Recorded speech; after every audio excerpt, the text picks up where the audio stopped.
Howdy, folks. This cowboy's got something personal to share about the sorry state of things.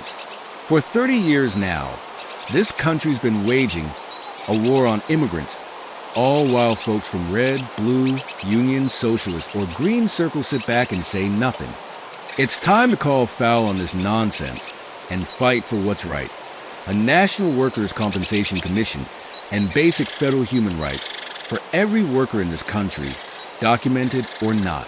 Amnesty for all laborers and their families. Let me get personal.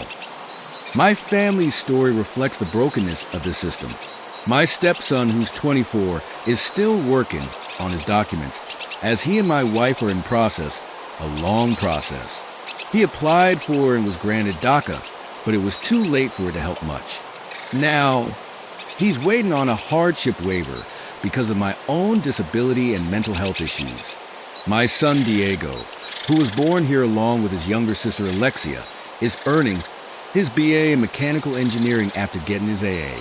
Meanwhile, our son, who came here at just 3 years old, is about to graduate with a BA in education to become a teacher. Yet, this broken system lumps all of them together and tells us we've got to leave. How's that for gratitude?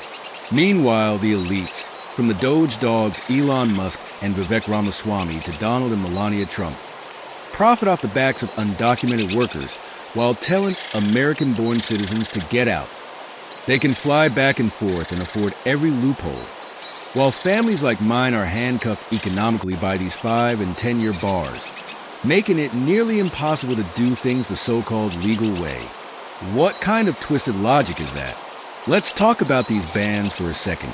These Reagan-era relics have been destroying lives for decades, punishing the spouses and kids of U.S. citizens just for loving someone who crossed an invisible line. Thousands of families like mine are left in limbo while the system drags its feet. Recent reports highlight just how brutal this can be. States like Texas sue to block programs meant to give immigrant spouses of U.S. citizens legal status. And adoptees who came here as children are risking deportation decades later. How is this humane? How is this justice? Now, let's call out the so-called progressives. Biden, Sanders, and John Paul talk a big game. But where are the laws we've needed for 50 years? Executive orders are band-aids, not solutions. We need the American Families United Act passed now, or none of them can claim to be fighting for American citizens. They've all been using injured workers and immigrants as pawns, making promises and passing the buck while families suffer. And don't get me started on the profits they're making. The private prison industry thrives on detaining immigrants, and corporations rake in billions by exploiting undocumented labor. That's blood money, plain and simple. Every dollar they pocket comes from the sweat and pain of people who've been denied their rights for far too long. Meanwhile, we're throwing billions into detention centers instead of building communities. Imagine this. $1.5 trillion could go toward being human, fixing schools, healthcare, and infrastructure, instead of bankrolling a system that's more about Nazi-style profits than decency. Here's the truth. If these politicians and elites, whether red, blue, union, socialist, or green, won't scream out for American families and demand real change, they're not fighting for us. And if you're not fighting for us, then what the hell are you doing in power? So here's the call to action.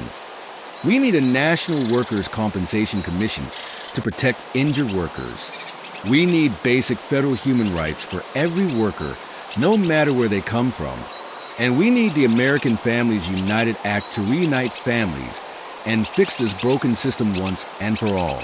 If they can't deliver, then they need to get the hell out of the way. Folks, it's time to stand up. Don't let them divide us while they profit off our pain. We're stronger together, and together we'll make this country live up to its promise.